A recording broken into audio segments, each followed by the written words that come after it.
الحمد لله رب العالمين والعاقبة للمتقين والصلاة والسلام على رسوله الأمين محمد وعلى آله وصحبه ومن استنى بسنته أجمعين إلى يوم الدين. أما بعد فأعوذ بالله من الشيطان الرجيم. بسم الله الرحمن الرحيم. وسارعوا إلى مغفرة من ربكم وجنة عرضها السماوات والأرض أعدت للمتقين. وقال تعالى فيه رجال يحبون أن يتطهروا والله يحب المطهرين.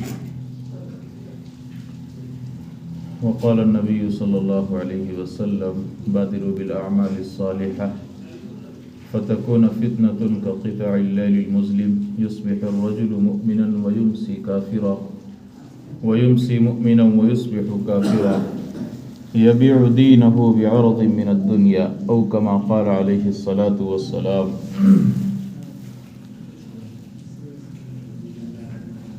میرے محترم بزرگوں، دوستوں، عزیز ساتھیوں، سب سے پہلے تو میں یہ گزارش کروں گا کہ جو لوگ سنتوں سے فارغ ہو گئے ہیں وہ اگلی سب کو پر کر لیں.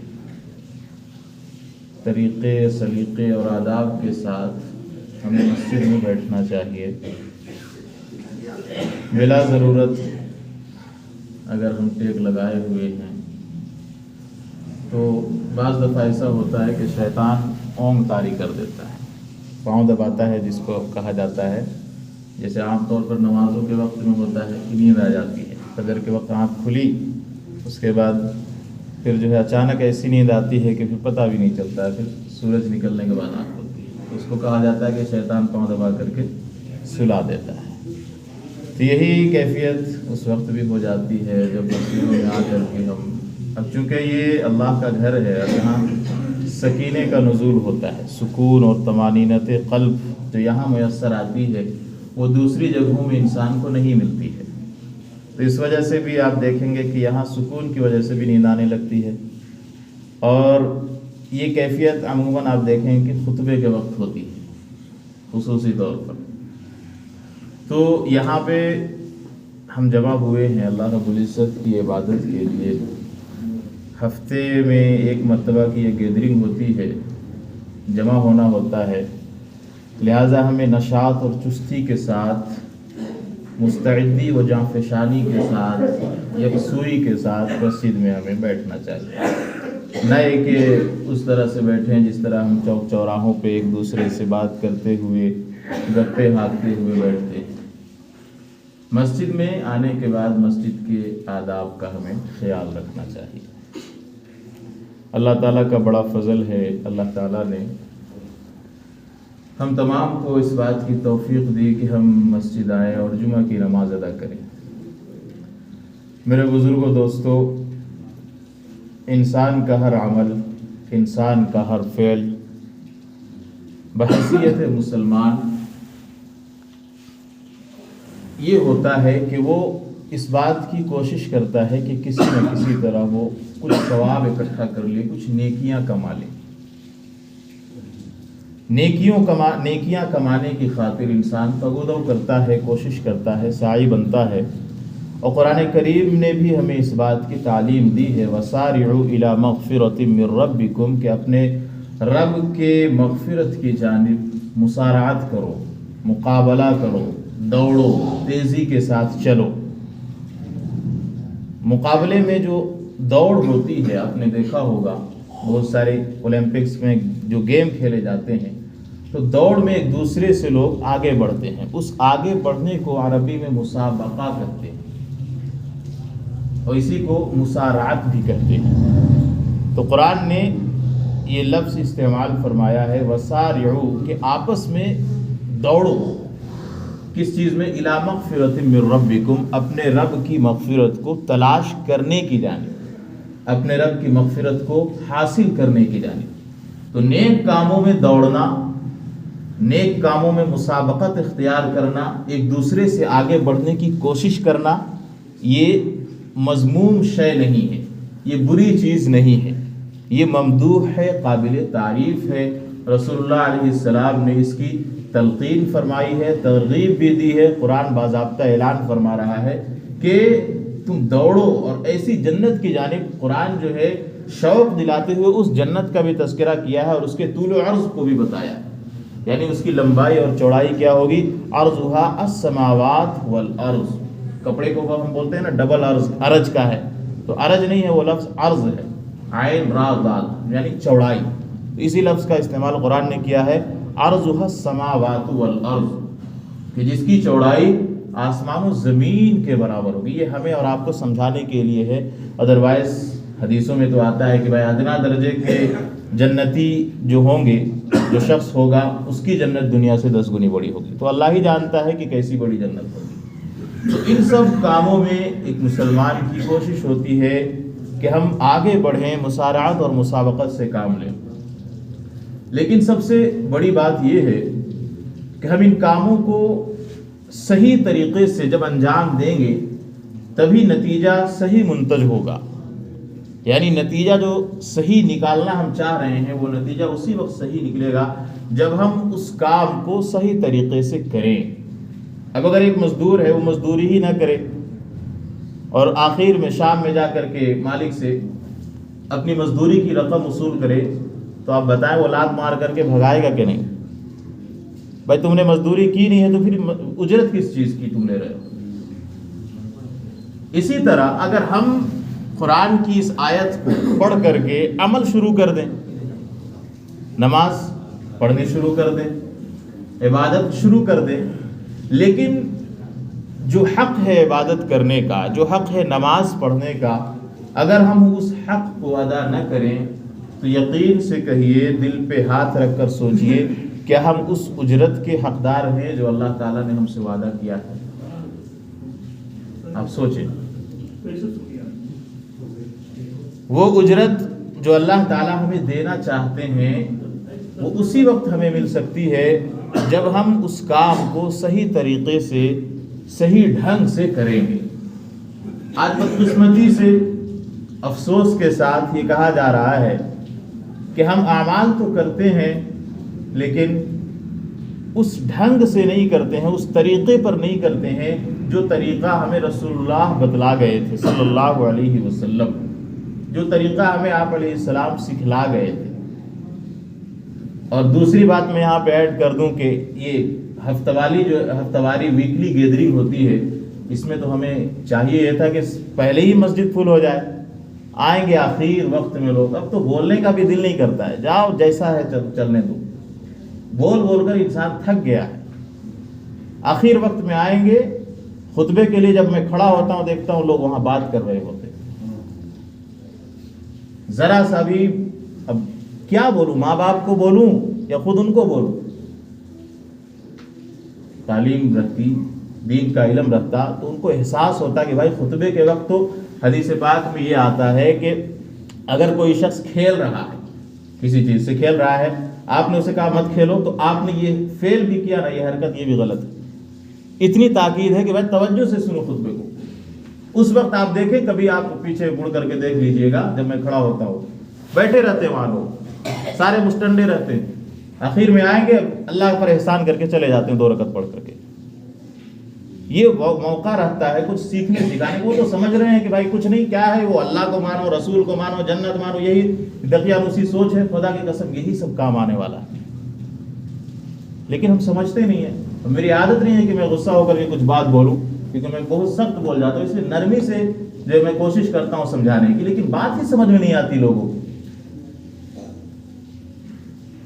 اب بتائیے، آپ حضرات جو ہے سارے باشعور ہیں، سمجھدار ہیں، الحمدللہ آپ پہلے آ گئے، لیکن جن کو ضرورت تھی وہ نہیں آئیں گے۔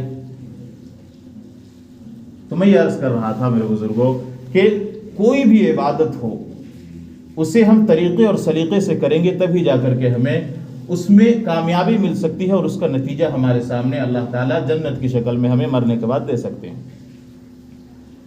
اب ہم نماز کے لیے آئے ہیں، نماز کے لیے سب سے پہلی شرط کیا ہے؟ پاک ہونا، بدن کا پاک ہونا، کپڑے کا پاک ہونا، جگہ کا پاک ہونا، وقت کا ہونا، یہ سارے شرائط ہیں نا۔ تو اب ہم نماز کے لیے تو آ جا رہے ہیں، لیکن بدقسمتی کہیے یا سوء اتفاق کہیے کہ ہم فضائل کے اوپر تو دھیان دیتے ہیں لیکن مسائل کے اوپر ہمارا دھیان نہیں۔ ہم نماز تو پڑھ رہے ہیں لیکن آیا ہماری نماز بھی صحیح ہو رہی ہے کہ نہیں ہو رہی ہے، ہمیں اس کی خبر ہی نہیں ہے، ہمیں اس کا علم ہی نہیں۔ جبکہ جیسا کہ میں نے کہا کہ اجرت کرنے پر ہی، مزدوری کرنے پر ہی اجرت ملتی ہے، تو نماز کی تصحیح کے لیے، اس کی صحت کے لیے ہمیں اس بات کا خیال رکھنا چاہیے کہ ہم پاکی کا خاص طور سے خیال رکھیں۔ پاکی کا خیال کب رکھیں گے؟ جب ہمیں علم ہوگا کہ ہم جو کام کر رہے ہیں اس میں کوئی ایسا فعل تو نہیں ہے، مثال کے طور پر ہم استنجا کے لیے گئے ہیں، اب استنجا خانے میں جو لوٹا رکھا ہوا ہے تو احتیاط کے ساتھ ہمیں اس میں پانی بھی بھرنا چاہیے، احتیاط کے ساتھ اس کا استعمال بھی ہمیں کرنا چاہیے، اس کے بعد پھر ہم آئے یہاں۔ لیکن افسوس کے ساتھ یہ کہنا پڑتا ہے کہ نل کھول رہے ہیں، ٹوٹی کھول رہے ہیں تو پانی کی جو دھار نکلتی ہے وہ بعض اوقات لوٹے کے باہر گرتی ہے، باہری حصہ جو ہے وہ کیا ہے، گیلا ہے، بھیگا ہے، اور احتیاط کا تقاضا یہ ہے کہ اسے ناپاک سمجھا جائے، کیونکہ پیشاب کی چھینٹیں بسا اوقات بلکہ اکثر اوقات پڑ ہی جاتی، تو اس پانی کے ملنے کی وجہ سے وہ ساری جگہ بھی کیا ہو گئی، ناپاک ہو گئی۔ اب وہاں جو آپ کی چھینٹ پڑ رہی ہے ٹوٹی کی، نل کی جو دھار پڑ رہی ہے پانی کی، اس دھار کا کچھ حصہ، کچھ قطرہ آپ کے کپڑوں پہ آ رہا ہے، کچھ حصے تو معاف ہیں بھائی، 1 درہم کے بقدر، یوں اتنا سمجھیے 1 روپے کا جو سکہ ہوتا ہے، اب تو وہ بھی بند ہو گیا، 2 روپے کا سکہ سمجھ لیجئے وہ بھی بند ہے، تو سمجھنے کے لیے تو اس قدر جو ہے اگر چھینٹیں پڑی ہیں تب تو معاف ہیں، لیکن اس سے زیادہ اگر ہیں تو معاف نہیں ہے، پھر ہماری نماز ہی نہیں ہوگی۔ اب ہوتا کیا ہے کہ ہم استنجا تو کر آئے لیکن ہم نے اس بات کا خیال نہیں کیا، کپڑے پہ چھینٹیں پڑی، پاؤں دھونے لگے تو پھر پائجامہ تھوڑا سا اور گیلا ہو گیا، تو جو چھینٹ تھوڑی سی جگہ پہ تھی وہ بڑھ کر کے اتنی ہو گئی، ایک بالشت ہو گئی، تو اب تو ہمارا کپڑا ہی صحیح نہیں رہا۔ اب اس حالت میں ہم نماز پڑھ رہے ہیں تو ہماری نماز نہیں ہوگی۔ یہ مسئلے سے متعلق ہے پاکی کا خیال۔ آج ہم دیکھیں کہ فضائل کے اوپر ہمارا بہت زور چلتا ہے، اور میں ایک چیز دیکھتا ہوں معذرت کے ساتھ کہ جماعت میں بھی فضائل کے اوپر دھیان بہت زیادہ ہے، مسائل کے اوپر تذکرہ ہو سکتا ہے ہوتا ہوگا، میرے علم میں نہیں، میرا حسن ظن ہے ہوتا ہوگا، تو ان مسائل کے اوپر ہمیں دھیان دینا ہوگا، غور کرنا ہوگا۔ اسی طرح آپ دیکھیں کہ آپ کے مسجد کے باہر جو چپل رکھا ہے استنجا کے لیے، کئی دفعہ تو ایسا لوگوں نے بتایا، میں خود جو ہے جا کر کے باتھ روم کا نل بند کیا ہوں، بعض اوقات ایسا ہوتا ہے کہ پانی نہیں ہے تو لوگ نل کھولے پھر بند کرنا یا بھول جاتے ہیں یا پھر لاپرواہی میں چھوڑ آتے ہیں، تو پانی بھرنے کے بعد نل بند کرنا پڑتا ہے، تو اس میں دیکھنے میں یہ آتا ہے کہ جگ نیچے رکھا ہوا ہے اور بکیٹ جو ہے بالٹی ہے اس میں پانی بھرا ہے یا خالی ہے، جگ بہرحال نیچے رکھا ہوا ہے، اور سارا جو فرش ہے بیت الخلاء کا وہ گیلا رکھتا ہی ہے، تو اب بتائیں اسی جگ کو اگلا آ رہا ہے، اسی میں پانی میں ڈال رہا ہے اور پھر اسی پانی سے پاکی حاصل کر رہا ہے، وہ پاکی حاصل نہیں کر رہا، وہ ناپاکی حاصل کر رہا ہے۔ صفائی اور طہارت میں فرق ہے، صفائی کا خیال ہر ایک کرتا ہے، غیر مسلم بھی کرتے ہیں، لیکن مسلمانوں کو جو تعلیم دی گئی ہے وہ طہارت کی بھی دی گئی ہے، صفائی کے ساتھ ساتھ پاکیزگی کی بھی تعلیم دی گئی ہے۔ تو ہم ایسے پانی سے اب ہم استنجا کر رہے ہیں تو جو ہم نہا کر کے آئے ہیں وہ کپڑا بھی ناپاک، اب استنجا کے بدن میں تو پانی لگتا ہی ہے، قطرے لگتے ہیں، پھر اسی سے ہم جو ہے اپنا جو ہے پائجامہ ہے وہ پہنتے ہیں، اس میں قطرے لگے، ہمارا بدن ایسی ناپاک ہو گیا۔ اب ایسی حالت میں ہم کیا ہے، نماز پڑھ رہے ہیں، لہذا اس بات کا خیال رکھا جائے کہ آپ میں سے کوئی بھی جائے، ہم میں سے کوئی بھی جائے، جگ کو کبھی بھی نیچے نہ رکھے۔ ان سب یہ چھوٹی چھوٹی باتیں ہیں جن کا ہم خیال نہیں رکھتے ہیں، اور نماز پڑھے جا رہے ہیں، نہ دل نرم ہو رہا ہے، نہ ہماری عبادت قبول ہو رہی، نہ ہمارے حالات درست ہو رہے ہیں۔ حالات درست کیسے ہوں گے؟ پہلی بات تو ہماری نماز اس لیول کی نہیں ہے، اس سے پہلی شکایت یہ ہے کہ ہماری نماز ہی نہیں ہو رہی ہے کیونکہ ہم طہارت کا خیال ہی نہیں رکھ رہے ہیں۔ دوسری برائی اور خرابی یہ ہے ہمارے اندر کہ استنجا کے لیے ہم جاتے ہیں، چھینٹیں پڑتی ہیں پاؤں میں چھینٹیں پڑی، اور کچھ چھینٹیں ایسی ہیں جو پاؤں کے تلوے میں آتی ہیں، نچلے حصے میں، اب وہاں تو ہم پاؤں دھوتے نہیں ہیں،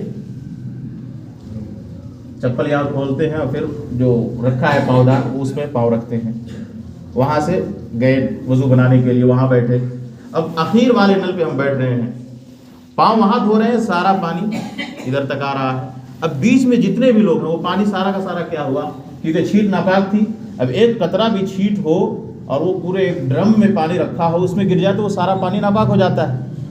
تو اب اس نالی میں جو پانی بہہ رہا وہ پانی سارا ناپاک، اور نل کے ذریعے سے جو چھینٹیں پڑ رہی ہیں دوسروں کے کپڑے میں، ان کے کپڑے ناپاک. یہ دیکھیے کتنا باریک مسئلہ ہے. وہاں پہ جو فرش پہ آپ نے اپنا بھینگا گیلا پاؤں رکھا ہے، کوئی دوسرے صاحب آ رہے ہیں وہ پھر وہیں پہ رکھ رہے ہیں، تو اس کی ناپاکی جو ہے پھیلتی جا رہی ہے. اس لیے میں احتیاط کرتا ہوں، میں گیلا پاؤں نہیں آتا ہوں مسجد، بہت کوشش کرتا ہوں. مجھے شک ہے، شک یہ یقین میں سمجھی بدلا ہوا ہے. تو ان سب باتوں کا خیال رکھنا چاہیے. اب وہاں پہ آپ کا پاؤں پڑ رہا ہے، وہ سارا ناپاک ہے، وہاں جا رہے ہیں، آپ کے ذریعے سے، آپ کی وجہ سے کتنے لوگوں کے جو ہے کپڑے ناپاک ہو رہے ہیں. یہ چھوٹے چھوٹے مسائل. پاکی حاصل کرنا یہ دین میں بنیادی حیثیت رکھتا ہے. اس کے بغیر کوئی عبادت آپ کی قابل قبول ہی نہیں ہوگی. لیکن ان سب باتوں پہ ہمارا دھیان کب جائے گا؟ جب ہم دین کو سیکھیں گے. ہمارا لیول تو یہ ہے. اللہ اکبر. ایک واقعہ یاد آ گیا، بس میں اس کو بتا کے بات ختم کرتا ہوں.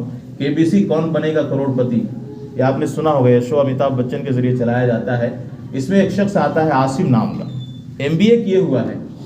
اس سے سوال ہوتا ہے کہ who among the following was not a prophet? A Adam, B Muhammad, C Musa, D جبرائیل علیہ السلام. کہ آپ یہ بتائیں، آپ مسلمان ہیں. امیتابھ بچن صاحب پوچھتے ہیں کہ آپ یہ بتائیں کہ آپ مسلمان ہیں، ان میں سے کون ہے جو پیغمبر نہیں ہے؟ یہ میں یہ بتا رہا ہوں کہ ہمارے دین کا لیول کیا ہے، اسلام کا لیول کیا ہے لوگوں کے اندر. حدیث میں تو اللہ کے رسول نے فرمایا کہ طلب العلم فریضۃ علی کل مسلم، ہر مسلمان مرد و عورت پہ دین کا سیکھنا فرض ہے. فرض جس طرح نماز فرض ہے، جس طرح نماز فرض ہے، اسی طرح ان مسائل کو بھی جاننا فرض ہے جو آپ کی زندگی سے متعلق ہیں. ہاں جو باریک مسائل ہیں ان کا جاننا آپ پہ ضروری نہیں ہے، اس کے لیے علماء موجود ہیں. لیکن طہارت کی جو بیسک، جو بنیادی مسائل ہیں، بیسک مسائل ہیں، ان کو تو جاننا فرض ہے. اس شخص کا، وہ MBA کیا ہوا شخص ہے، نیٹ پہ موجود ہے، یوٹیوب کے اندر آپ سرچ کیجئے کبھی. وہ فوراً کہتا ہے فلپ دا کوسچن، چینج کر دیجئے کوسچن کو. امیتابھ بچن بھی حیران کہ بھائی مسلمان، اور اس کے چہرے کا جغرافیہ بدل گیا ہے. مسلمان ہو کے اسے یہ پتہ نہیں ہے کہ آدم، محمد اور موسیٰ، جبرائیل میں سے کون پیغمبر نہیں ہے. تو ان کا ایک رول ہے، کسی بھی کوسچن کو جب وہ چینج کرتے ہیں تو وہ پوچھتے ہیں کہ بھائی آپ کا انومان کیا تھا، آپ کا اندازہ کیا تھا، آپ تکا اگر لگاتے تو آپ سرمائزنگ کرتے تو آپ کون سا جواب دیتے. تو انہوں نے پوچھا کہ چلیے سوال ہم آپ کا چینج کر دیتے ہیں، آپ یہ بتائیں کہ جواب اگر آپ دیتے تو آپ کون سا آپشن چوز کرتے. انہوں نے کہا کہ آپشن C، موسیٰ علیہ السلام. موسیٰ علیہ السلام واز ناٹ اے پروفٹ ان کی نظر میں. بتائیے، قرآن کریم کے 28 پارے ہیں جن میں موسیٰ علیہ السلام کا تذکرہ ہے. ارے یہودیوں کا تذکرہ کرتے ہوئے انسان موسیٰ علیہ السلام کا تذکرہ کر جاتا ہے کہ یہ موسیٰ علیہ السلام کو ماننے والے. اتنی جو ہے غفلت اسلام کے تئیں مسلمانوں کے اندر. پھر اسی شو میں ہوسٹ نے بہت سے سوالات کیے رائمان اور گیتا سے، تو فٹافٹ جو ہے اس کا فٹافٹ جواب دیا. یہ لیول ہے ہمارے اسلام کا. اسلام کسی مولوی کی جاگیر تو نہیں ہے، ہر ایک کو سیکھنا ہے، یہ عالم ہے. تو میرے دوستو، میں یہ عرض کر رہا تھا کہ طہارت جو ہے کیا ہے، الطہور شطر الایمان، پاکی آدھا ایمان ہے. اور پاکی کا خیال کیے بغیر اگر ہم کوئی بھی عبادت کرتے ہیں تو کوئی بھی چیز قابل قبول نہیں ہے. اس کے لیے ہمیں مسائل کو سیکھنا چاہیے، فضائل کو سیکھنا چاہیے. اور میں آپ سے بدابطہ ممبر سے آج بول رہا ہوں، میں نے کئی لوگوں سے کہا بھی کہ بہت سے لوگ ہیں ہمارے جو نماز تو پڑھتے ہیں لیکن قرآن صحیح نہیں ہے. ایک صاحب کو میں دیکھا، میں اسی مسجد کی بات بتا رہا ہوں، شاید وہ مہمان تھے، 30 سیکنڈ میں انہوں نے 2 رکعت مکمل کی. 30 سیکنڈ میں تقریباً، میں ایک اندازے سے بتا رہا ہوں. اب کیا پڑھا انہوں نے، کیا نہیں پڑھا، اللہ بہتر جانے. تو صرف اٹھا پٹک کر لینا، ٹھونگے مارنا جو ہے، حدیث میں الفاظ بھی آتا ہے کہ سجدے ایسے نہ کرو جس طرح جانور جو ہے مرغا ٹھونگے مارتا ہے. تو نہ جاننے کی وجہ سے یہ ساری خرابیاں برائیاں ہمارے اندر ہیں، لیکن ہم نے کبھی فکر نہیں کیا ان سب باتوں کا. ابھی دیکھیں اب ہم آ رہے ہیں کیونکہ یہ ممبر سے کچھ ہونا جانا ہے نہیں. ممبر سے بھائی اللہ رسول کی بات ہوگی، بھائی یہ تو ساری سنی ہوئی ہے. افسوس کی بات ہے، میں خاص طور سے خطاب جو ہے مخاطب نوجوانوں سے ہوں، میرے بھائی ہیں، میرے دوست ہیں. ہمارے بڑے تو ماشاءاللہ سمجھدار ہیں، اور اگر بڑے ناواقف ہیں تو انہیں بھی سیکھنا چاہیے. اس لیے آپ سے گزارش ہے کہ فجر کے بعد یا کسی بھی وقت ایک حلقہ لگائیے قرآن صحیح کیجیے. اس کے بغیر چارہ کار نہیں ہے، کوئی فائدہ نہیں پھر نماز پڑھنے کا.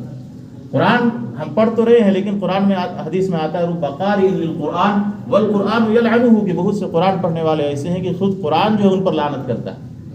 اس لیے ان سب باتوں کا خیال رکھیں، قرآن سیکھیں، مسائل سیکھیں، دین پر پورا چلنے کی کوشش کریں، تب جا کر کے ہماری نمازیں قبول ہوگی، ہماری دعائیں قبول ہوں گی. اللہ سے دعا ہے کہ اللہ ہمیں کہنے سے زیادہ عمل کی توفیق عطا فرمائے.